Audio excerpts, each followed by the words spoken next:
Muito bem, amigos aqui do Sigma, Estúdio Sigma, canal 7 Minutos, Pod 7, livro aberto.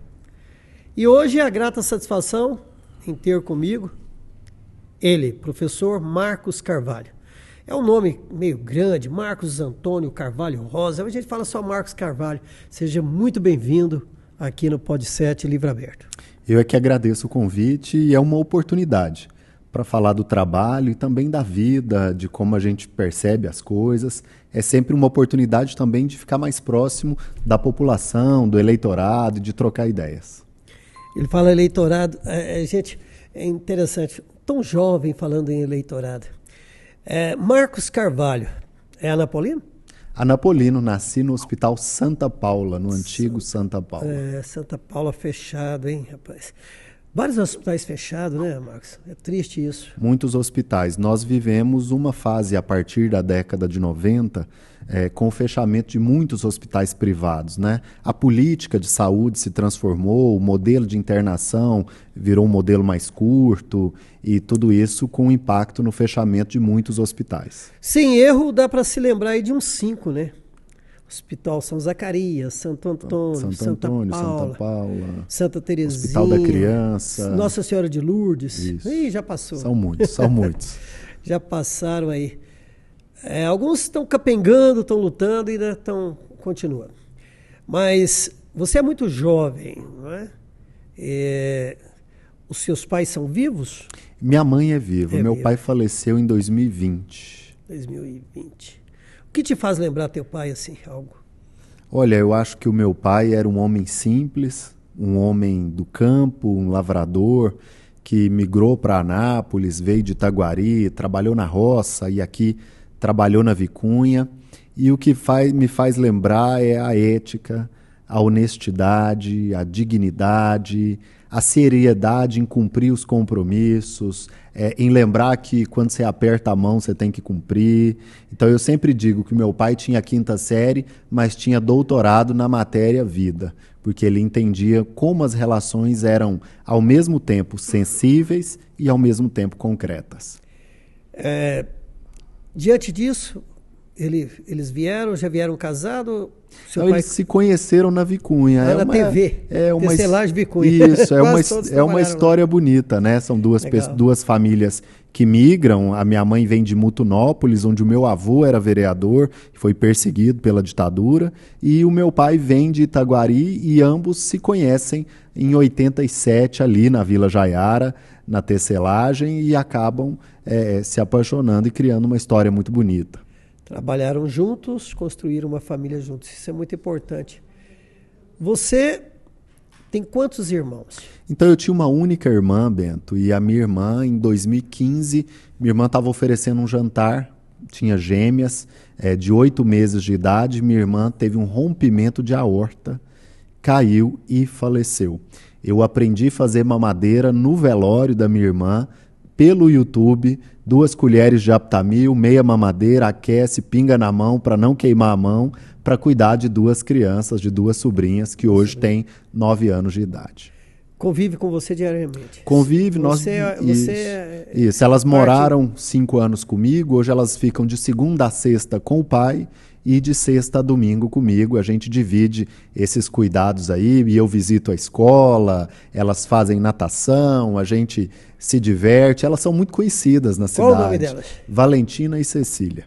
Valentina e Cecília, que nome bonito, né? Valentina, Cecília, puxa. A sua mãe? E a minha mãe é aposentada hoje e eu brinco que ela é a minha assessora número 1 e os votos da Jaiara, a responsabilidade dela. Ela tem lá uma agendinha de 300 amigas anotado, nome e endereço, e ela visita e cuida. Eu cursei psicologia para salvar minha mãe. Minha mãe tem uma depressão, que a gente chama de depressão endógena, de quando as pessoas nascem com depressão. E eu fui aprovado para História na UEG e ganhei uma bolsa ProUni, era o primeiro ano do ProUni, e eu ganhei uma bolsa para Psicologia na Faculdade Anhanguera de Anápolis. E eu deixei o sonho de estudar na UEG, que era uma universidade pública, para fazer Psicologia e cuidar da minha mãe. Nós deixamos as internações, acertamos a medicação, acertamos a terapia, entramos com caminhada, prática esportiva, fomos fazendo um desmame de medicação e 1 década depois, hoje minha mãe tem uma vida normal, com qualidade de vida, sem internação, sem medicação e alcançou um equilíbrio para ter uma vida feliz. Será que todo pai de psicólogos tem esse privilégio? Não? É só alguns que... Acho que não, mas esse privilégio tinha que ser de todo mundo, né? A gente sonha com uma sociedade onde todas as pessoas tenham acesso aos serviços de saúde, à psiquiatria, à psicologia. Se todo mundo fizesse terapia, a gente teria um mundo melhor. Um mundo com menos inveja, com menos conflito, com menos pessoas ligando para bobagens e se importando muito mais com cada um com o seu projeto de vida. Você conviveu com seus avós? Eu convivi com meus avós, eram pessoas muito simples, que vieram da roça e que construíram uma trajetória lá na Vila Jaiara. Alguma saudade de uma comida que hoje te lembra a sua avó? Muita saudade. Eram tempos simples, de vida simples. Minha avó tinha um quintal com muitas árvores e a gente, todo mundo junto. Um tempo muito bom, um tempo de muito aprendizado das coisas simples da vida. Porque a gente tende a achar sempre que quem tem muitos diplomas ou que quem tem muitos títulos é que detém o conhecimento, mas o conhecimento ele vem das coisas mais simples da vida. E acho que eu aprendi muito com meus avós, com meus pais, principalmente com meu pai, e essas aprendizagens, esse conhecimento, a gente tenta colocar em prática no dia a dia. Sua primeira professora foi lá na Vila Jaiara? Foi, a minha primeira professora foi a tia Rosana, e ela não gostava muito de mim, não. Eu tenho altas habilidades em raciocínio lógico, e à noite o meu pai trabalhava na Vicunha, e a minha mãe acabou se aposentando pela depressão, e como meu pai trabalhava à noite, a gente tinha medo de ladrão, a casa não tinha muro, e a gente lia a Bíblia, aquele que habita no esconderijo do Altíssimo, a sombra do Onipotente descansará. E com 3 anos de idade eu decorei as frases, depois eu decorei as palavras, decorei a quebra de uma linha para outra e saí lendo. Aquela época, 1990, 91, minha mãe achou que era uma manifestação espiritual. Na verdade, isso tem um nome, altas habilidades em raciocínio lógico. Então a tia Rosana não gostava muito de mim, porque a minha letra era mais bonita que a dela, e eu já dominava todas as 4 operações lá no pré-escolar, na Vila Harmonia, na escola Lindolfo Pereira da Silva. Vila Harmonia. Ali a gente, de carrinho de rolimã, descia, um decidão, passava ali na porta daquela escola. Morro da rua Pirinópolis. Da rua Pirinópolis. Tem lá uma galera que a gente gosta muito, pessoas boas ali, rapaz. Meu irmão, me conta assim, algo que te faz lembrar os seus avós. Algo assim que te marca muito quando você vê. Olha, eu acho que uma característica é que as pessoas daquela época valorizavam muito as relações. Então a minha avó tinha muitas comadres, muitas amigas, o meu avô também, e eles se reuniam muito para falar do passado, para confraternizar. Quando a minha avó fazia bolo, biscoito, distribuía para todo mundo, mandava uma vasilhinha para cada um. E eu acho que nós perdemos de um tempo para cá esse sentimento de vida comunitária.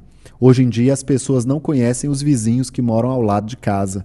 E isso causa em todos nós uma plastificação nas relações. Aliás, os muros são altíssimos. Isso, hoje. Os muros são altíssimos, as pessoas... Pra você ter ideia de quanto a sociedade se transformou, a gente sai no domingo para ir para o restaurante para comer comida caseira no restaurante. Então, as relações foram ficando muito estranhas. É interessante, né? Não como comida caseira, mas em casa, né? São nos restaurantes. Alguma brincadeira de criança que você gostava de participar? Olha, eu fui uma criança muito estimulada, então eu li muito. Então eu li todo o Monteiro Lobato, depois entrei na literatura, e eu acho que todas essas experiências de uma leitura e desse estímulo da infância ajudaram a consolidar uma trajetória como professor, como pesquisador, na universidade, depois no Instituto Federal de Goiás. Falar em José Bento Monteiro Lobato é algo assim muito grande, né? Quando você fala Monteiro Lobato, as pessoas que não conhecem, procura conhecer, vocês que estão nos acompanhando. E aproveitando que eu estou falando com você, traz aqui, Sombra, deixa eu falar com esse pessoal maravilhoso. Sobre vocês aí, né? Colaborar conosco, compartilhando, dando aquele joinha e nos ajudando aí no canal. Muitíssimo obrigado. Mas é muito bacana. Os 12 Trabalhos de Hércules, né? Lembra que a gente ficava lendo, As né? Caçadas de Pedrinho. Nossa, era livros e livros. Ler. Hoje o pessoal está com muita preguiça, né, professor? Hoje as pessoas leem muito pouco, né? Saiu uma pesquisa agora mostrando que muitos países de primeiro mundo que tinham abolido o livro didático e ido para o virtual estão voltando, porque identificaram uma necessidade de que as crianças manuseiem o livro físico e que elas estavam deixando de ler ainda mais por migrar para a virtualidade. Então esse livro papel ainda é muito importante para nós. Muito interessante. Uma música. Eu sou um fã do Milton Nascimento e ouço tudo que ele compôs, acho que é uma grande voz, mas ouço também Caetano, Gil, eu sou um fã da MPB, ando por aí assistindo os shows do Carlinhos Trivelli, do Celso Galvão, ando procurando esse pessoal pelos bares da cidade para que a gente possa prestigiar os talentos locais, mas também valorizar a boa música. Nós temos alguns bons aqui, né? Na nossa cidade, podemos dizer, temos bons artistas, bons intérpretes da MPB. Muita gente boa, Muti Lopes, próprio Roberto Brenner, que tem uma história engajada, ligada à educação, Jerominho, nós temos muita gente boa, Casual, muita gente boa e que tem uma história importante na cidade. Você falou no Jerominho, eu me lembro quando ele era garoto, rapaz. O pai dele tocava, né? O pai dele também eles tinham aí um grupo musical muito bacana. Me diz uma coisa, um livro que hoje eu gostaria de ler um livro hoje. O Bento precisa de ler um livro. O que eu poderia ler hoje? Lê Os Miseráveis, de Vitor Hugo. Lê Os Miseráveis, é um clássico. Tem agora um musical na Netflix, incrível. E tem também um outro que eu acho que todo mundo tem que ler, que é O Nome da Rosa. O Nome da Rosa, lá do Humberto Eco, é também um clássico para entender a relação entre ciência e senso comum, para entender como a sociedade avançou, para entender a compreensão dos filósofos e a chegada no mundo moderno. Então tem muita coisa bacana para a gente ler por aí.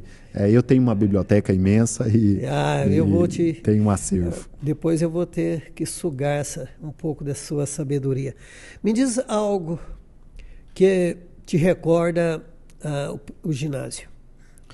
Olha, eu sou de uma época em que a rede municipal tinha muitos concursos. Então eu lembro e venci um monte desses, de gincanas de conhecimento, usina dos sonhos, declamar poesias. E eu lembro que a gente esperava o ano inteiro e fazia etapas nas escolas para depois ir disputar com outras escolas, um grande fechamento no teatro municipal. Então eu era aquele menino prodígio da escola e eu reconheço hoje como isso foi importante para a minha formação. Aprender a decorar, aprender a ler poesia, a identificar autores, a trabalhar com o treinamento, com a respiração, com a paciência.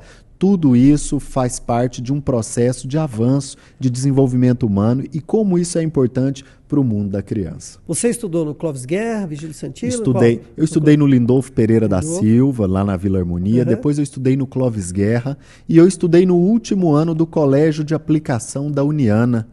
Eu sou do último ano do Colégio de Aplicação, quando ele se torna Colégio da Polícia Militar César Toledo. Então Alexandrina. Isso, então eu acompanhei. Fica ali na divisa, né? Acompanhei aquela transição. Fui aluno do Neivaldo, da professora Gisélia, da Silvia Nete, da Clélia. Fui aluno de muita gente que ainda ocupa espaços importantes da educação. Marcelo, de muita gente muito bacana que está por aí fazendo educação no nosso município. Hoje você é uma referência, nós sabemos disso. Mas quando criança, você era também aquela criança que chamava atenção aonde você ia? Na igreja com seus pais? Vocês é de um lar evangélico ou é católico? Eu sou de base católica, né?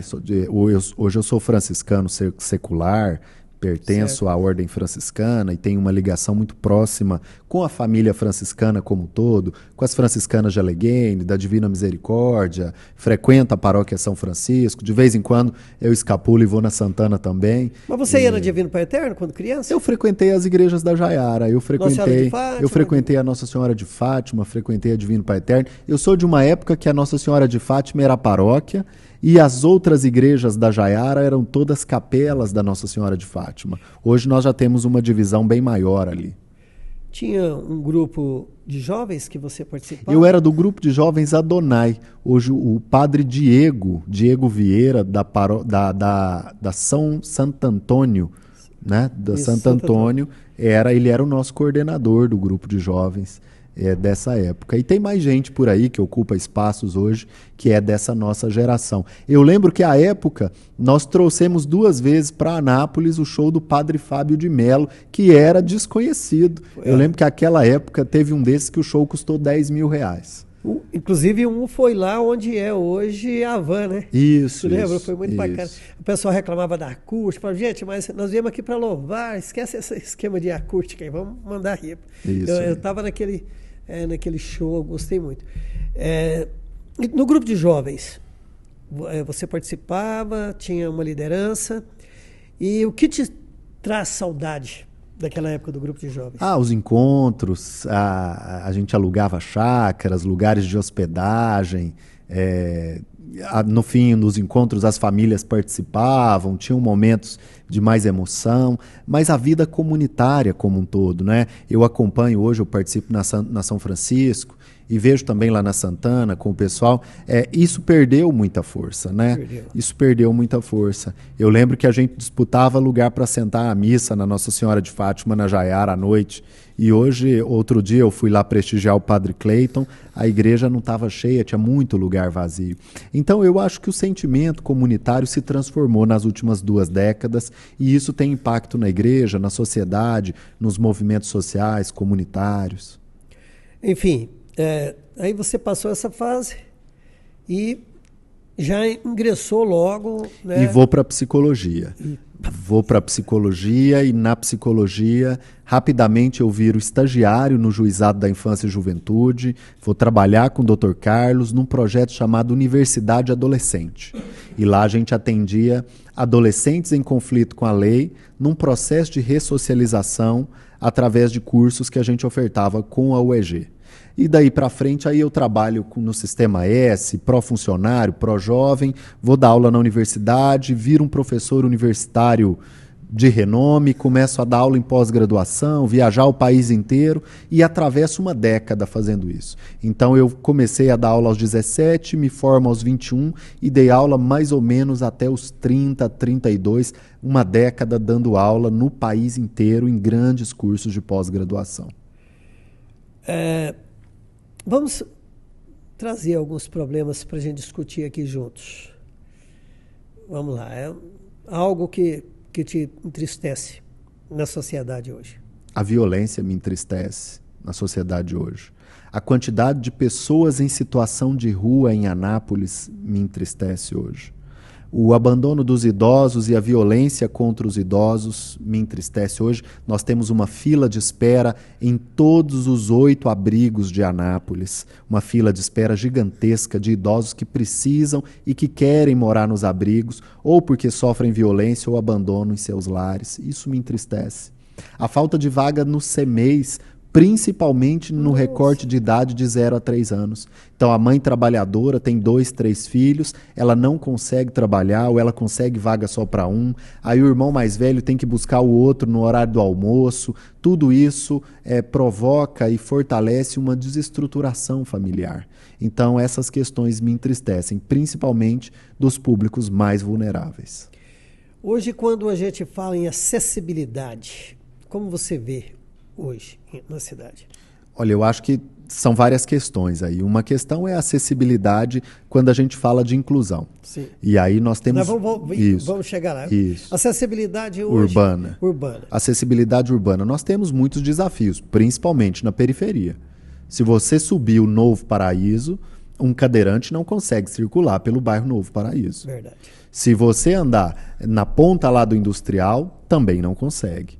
Então, hoje nós temos desafios. Hoje nós temos pouquíssima estrutura para pessoas que têm deficiência visual total, para pessoas que têm deficiência auditiva total. Então, nós ainda precisamos ter um ponto de atendimento para surdos no município. Então, hoje uma pessoa surda que quer fazer uma denúncia na polícia, que quer registrar um boletim de ocorrência, que quer fazer uma inscrição no concurso público, que quer ligar na Equatorial para montar pedir um padrão de energia, ela não tem quem procurar.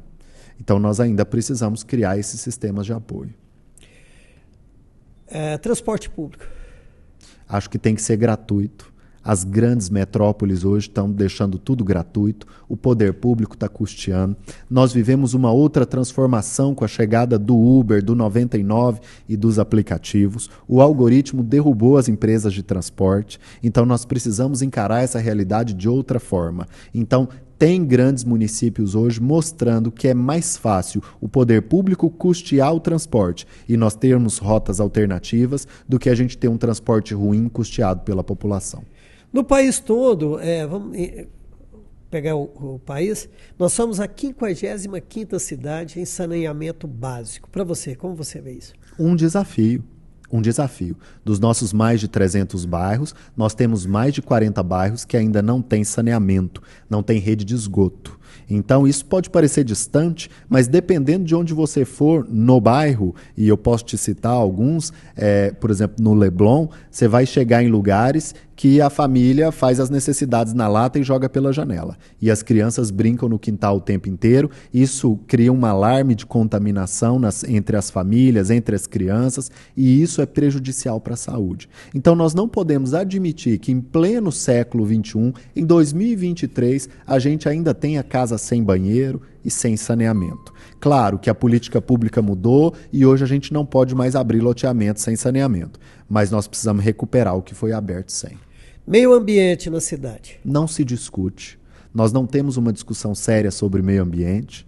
O Córrego das Antas passa no meio da cidade, cheio de lixo, tem sofá boiando, tem fogão boiando. A gente não faz uma discussão séria sobre isso. Nós temos áreas de declive, áreas com muitos problemas ambientais e nós precisamos criar um projeto de meio ambiente pensando a cidade para a próxima década. Mas isso precisa ser feito com especialistas, nós precisamos chamar o pessoal do mestrado em Ciências Ambientais da Unievangélica, professora Giovana, professora Josana, tem muita gente boa lá, Sandro Dutra, dialogar com a Universidade Estadual, com os programas que nós temos lá de Engenharia Agrícola, do RENAC, que é de Recursos Naturais do Cerrado, para a gente construir um plano que atenda às demandas da cidade para a próxima década. Abastecimento de água na cidade. É um outro dilema, né? É um outro dilema. A gente ainda depende, volta e meia, do João Leite. A gente precisa discutir sobre o fornecimento de água no Daia. Tem novos empreendimentos que têm problemas. Agora, por exemplo, tem um empreendimento novo na Jaiara que ficou sem água uma semana. Nós precisamos discutir sobre isso. Mas essa discussão não está desassociada da discussão sobre o meio ambiente. Então, não pode se discutir sobre fornecimento de água sem discutir sobre toda a questão urbana, expansão da cidade, questão do plano diretor, o planejamento da cidade para a próxima década. Energia sustentável. Não temos nada, né? Não temos nenhuma discussão nessa área, pouquíssima discussão sobre inovação, sobre tecnologia, e essa discussão tem que partir do poder público. Então essa é uma tarefa do poder público, estimular a discussão sobre isso. Nós precisamos imbricar essa discussão na construção de novas moradias e de moradias populares. Nós precisamos já soltar a casa com energia solar para o morador. Essa é uma discussão que precisa ser feita, mas nós precisamos ter essa coragem e essa vontade política. Segurança. Hoje nós temos problemas, eu acho que a segurança melhorou de um tempo para cá, mas nós ainda temos problemas. Nós temos uma eterna discussão sobre guarda municipal, tem guarda, não tem guarda, faz concurso, não faz concurso. Precisamos valorizar o trabalho da Polícia Militar e essa valorização é monetária. Não adianta só dar diploma, só dar certificado. Nós precisamos valorizar no salário para que a gente tenha um serviço cada vez mais potente, cada vez mais bem feito, todo mundo com saúde mental. Então isso precisa ser colocado. Educação inclusiva. Esse é um desafio, né? Hoje nós temos cuidadoras recebendo menos que um salário mínimo, recebendo por dia. Elas não recebem sábado, domingo, feriado, atestado, férias, Natal, Ano Novo. Como é que a gente vai construir uma educação de qualidade com profissionais que recebem menos que um salário mínimo? Nós precisamos de um bom concurso público. selecionando pedagogas que sejam especialistas. É isso que a LDB, lá do Darcy Ribeiro, de 96, falava.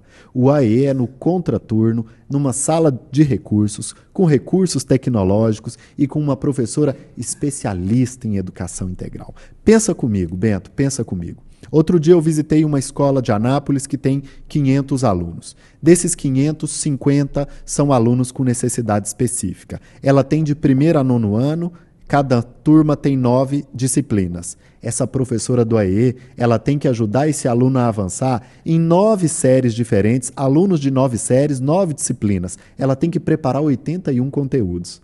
Desses 50 alunos com necessidades específicas, ela tem Down, autista, síndromes, transtornos, deficiência física, visual, auditiva, intelectual, múltipla. Olha que trabalho bem elaborado que ela precisa fazer. Como é que eu pago um cuidador menos que o salário mínimo? Não dá para ser assim.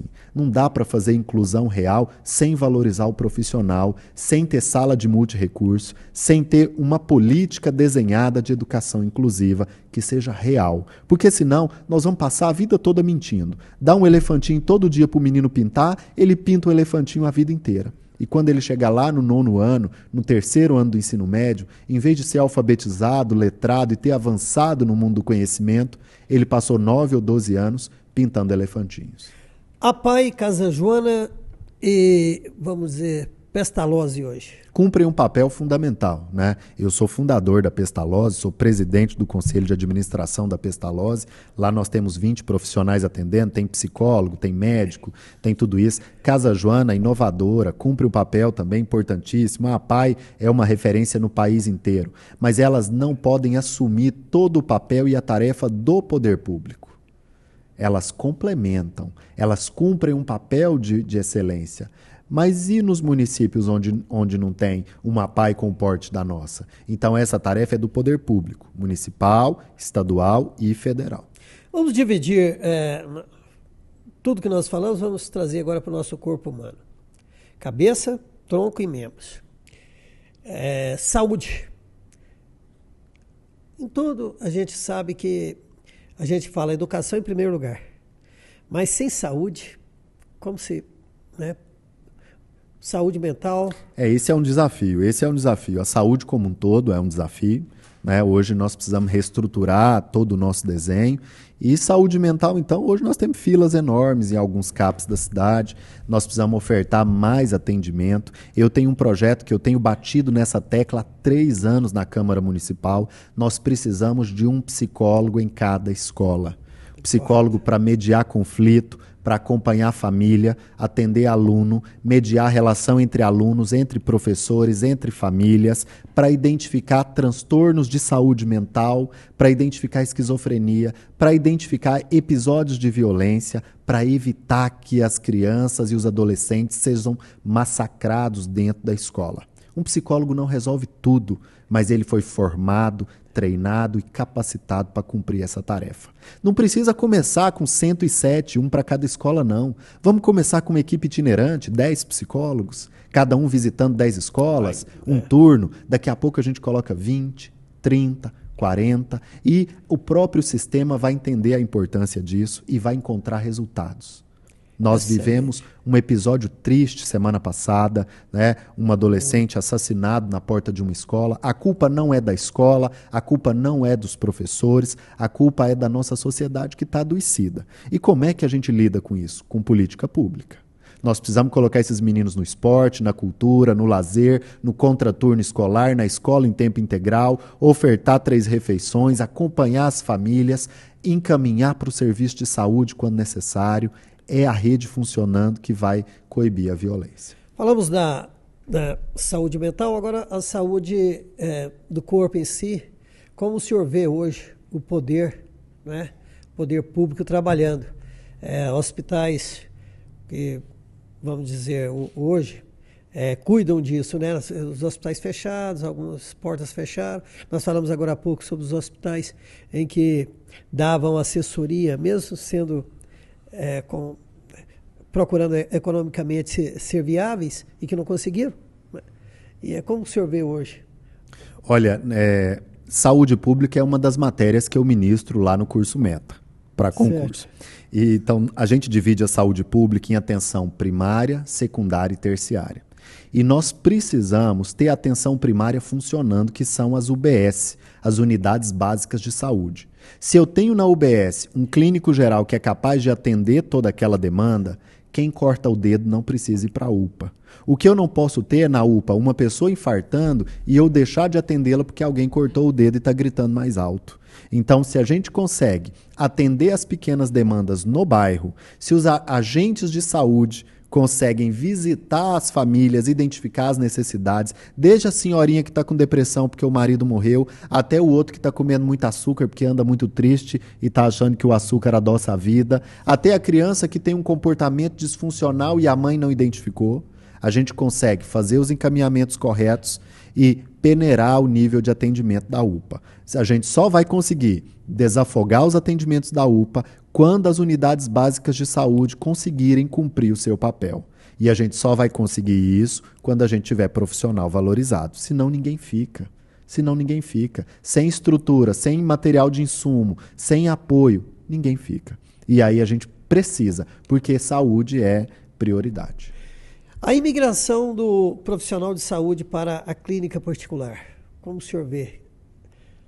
A pessoa vai lá, ele faz a residência que ele tem que fazer e depois ele já parte para uma clínica particular, né? Os números de clínicas cresceram muito.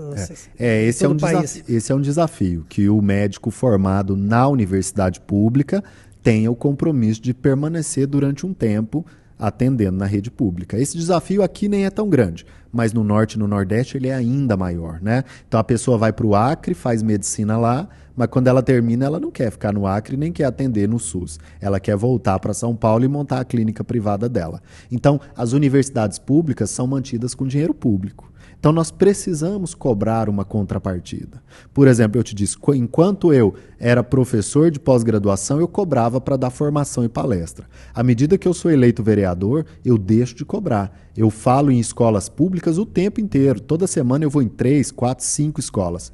E eu não cobro, por quê? Porque eu sou um servidor público, eu tenho que devolver para a sociedade. Eu fiz mestrado com bolsa, eu usei o dinheiro público para estudar. Então eu preciso de alguma forma dar uma contrapartida. Mas isso precisa ser trabalhado e desenhado nos programas de bolsa e de financiamento. Mas nem todos pensam igual o senhor pensou assim, né? O senhor sabe muito bem disso. Nós temos um desafio que é conseguir conviver com as redes sociais e conviver com a família. Como fazer isso hoje? O maior desafio hoje das redes sociais, Bento, é que na rede social todo mundo é feliz. Então ninguém posta uma foto com um muro de reboco, ou sofrendo uma depressão, ou porque foi traído. Então todo mundo está no iate, todo mundo está bonito, todo mundo tem um filtro, ninguém tem ruga. E a vida real não é assim. Então, nós somos de uma sociedade, nós somos nativos, quem nasceu já com a rede social, vive numa sociedade onde essa felicidade é cobrada 24 horas. E a vida real não é assim. Na vida real a gente sofre, a gente perde, a gente chora, a gente é derrotado. A maioria dos nossos projetos não dá certo. E essa distância entre o mundo virtual e a vida real é que adoece as pessoas. Então nós precisamos saber lidar com tudo isso. E não esquecer que a coisa mais simples é a vida cotidiana, né? Muito do que é cotidiano ninguém enxerga. Estar com a família, fazer um lanche com amigos, um passeio, uma viagem. Tem gente que não tem sossego, tem que tirar foto o tempo inteiro, tem que alimentar o tempo inteiro. E a gente acaba virando escravo disso. Isso é perigoso. E está assim cada dia mais, né? Virou uma doença praticamente. Nós temos algo que chamamos de armadilha da mente. Existe algum exercício que a pessoa possa fazer para não ser pego pela armadilha da mente? Olha, acho que não é nem uma questão do exercício. Eu acho que é uma questão de compreender, de autoconhecimento mesmo. O que me faz bem, quem eu sou, qual é o meu projeto de vida, qual é o meu propósito, o que eu espero. Eu encontro muita gente que fala, nossa, meu sonho é passar num concurso. Eu que trabalho com concursos ainda hoje. Aí eu pergunto, você está estudando? Não. O sonho de ganhar na loteria. Você tem jogado? Você joga? Não. Então, o que a gente precisa é construir esse passo a passo. E, de repente, a gente percebe que a felicidade é o passo a passo. né? Também acompanho muitos idosos e eles falam assim, nossa, mas eu trabalhei a vida inteira para aposentar e ser feliz, e agora que eu aposentei eu estou doente. Então tinha que ter sido feliz os 30 anos trabalhando. Então a felicidade precisa estar no caminho, nas coisas mais simples, no dia a dia, e a gente precisa tentar enxergar. E aí, longe da autoajuda, o que eu estou falando não é nada disso. Eu estou falando de ter autopercepção, de entender quem a gente é, o que a gente pretende e onde a gente quer chegar. E aí, muito importante, aí sua pergunta começou lá atrás, de onde eu venho, porque quem não sabe de onde vem, não sabe também para onde vai. É muito importante a gente ter nitidez de quem a gente é, de onde a gente vem, qual o nosso projeto de vida? Por que eu hoje estou vereador? Mas por que eu sou professor? Porque eu acredito na educação como instrumento para transformar a sociedade, para emancipar as pessoas, para provocar autonomia, protagonismo, independência. Então, essa é uma crença que atravessa toda a minha trajetória. É mais que um compromisso político, é um compromisso para a vida. É muito bacana, eu vejo, às vezes eu te encontro nos lugares assim, às vezes você nem me vê, mas eu te vejo. A liberdade, né? É uma coisa gostosa.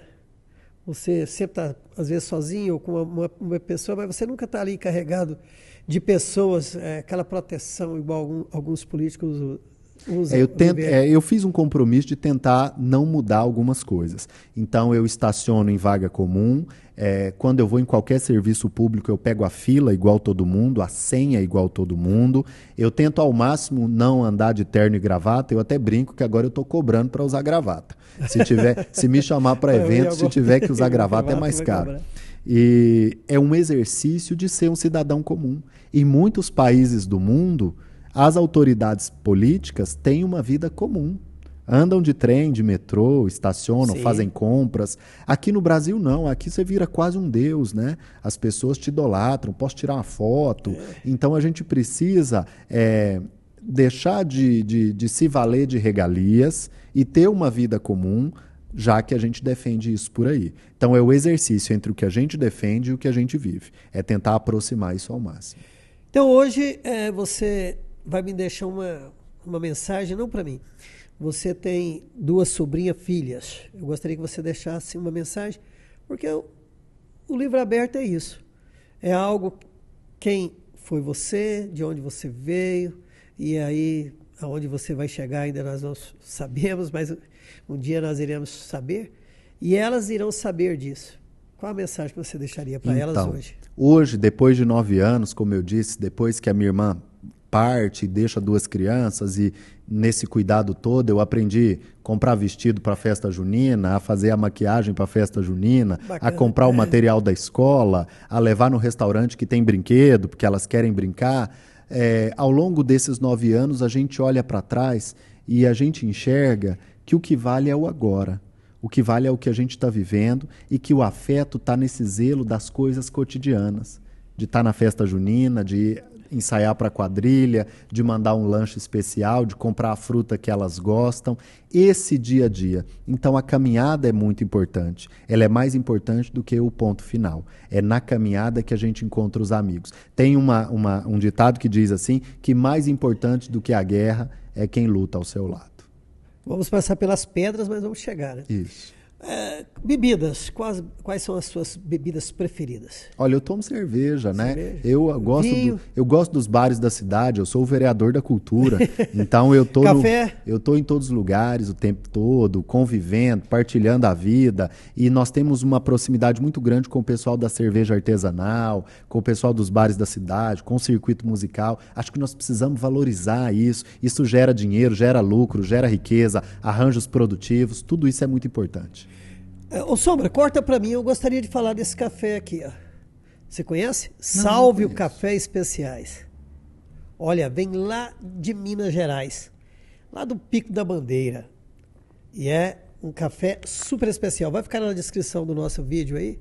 O telefone para as pessoas poderem adquirir o Salve Café Especiais é o 61 99648 1110. Vou repetir. 61 99648 1110. Muito obrigado, galera do Salve o Café Especiais.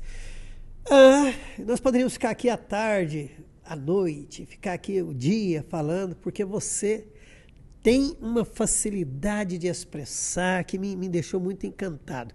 Nós nunca tivemos o prazer de conversar, né? Sempre só falava oi, oi. Tá? Essa vida corrida da política. E você é amigo da pessoa, de uma das pessoas que eu mais amo na vida, né? Que é o meu filho. Vocês têm...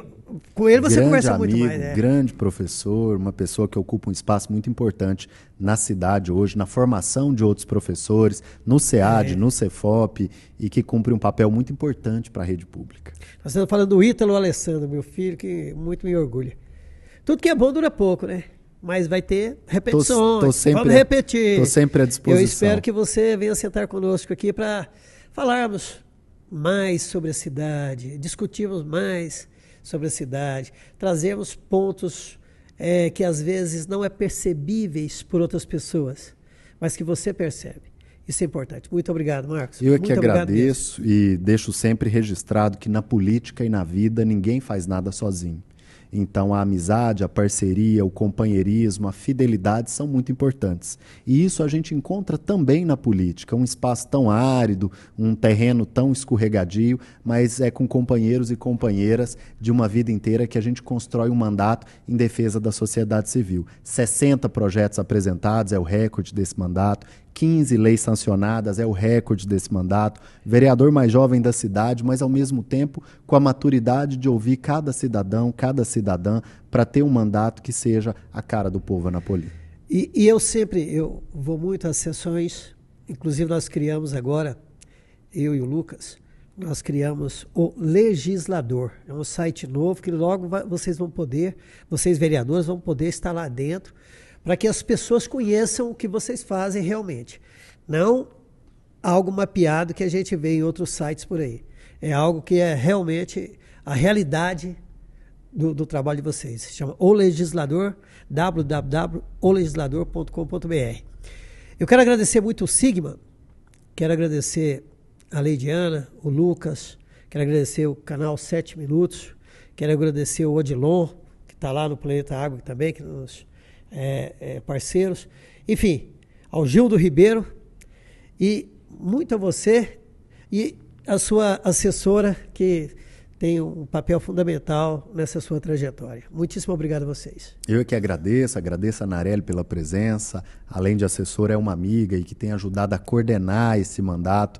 Nós temos um mandato em diálogo com muita gente. Só para você ter ideia, cada vez que tem um projeto que envolve professor, eu mando mensagem para 500 professores. E eles é que definem como é que a gente vai votar. Se apoia, se não apoia. Então é uma costura muito fina, de um tecido muito fino, para que a gente consiga estar realmente representando a sociedade. Que tudo de bom lhe aconteça. O sucesso, ele não vem antes do trabalho, nós sabemos disso, e o seu trabalho já conhecemos, mas porém, eu espero conhecer muito mais de você e eu te desejo muito, muito, muito, muito sucesso mesmo. Tá? Além do sucesso, eu te desejo muita paz, muita saúde, para que você possa, através da saúde e da paz que você tiver, você possa nos ajudar a carregar essa cidade aí que não é fácil. Como eu sempre tenho dito, nós precisamos pensar Anápolis para a próxima década. Muita paz.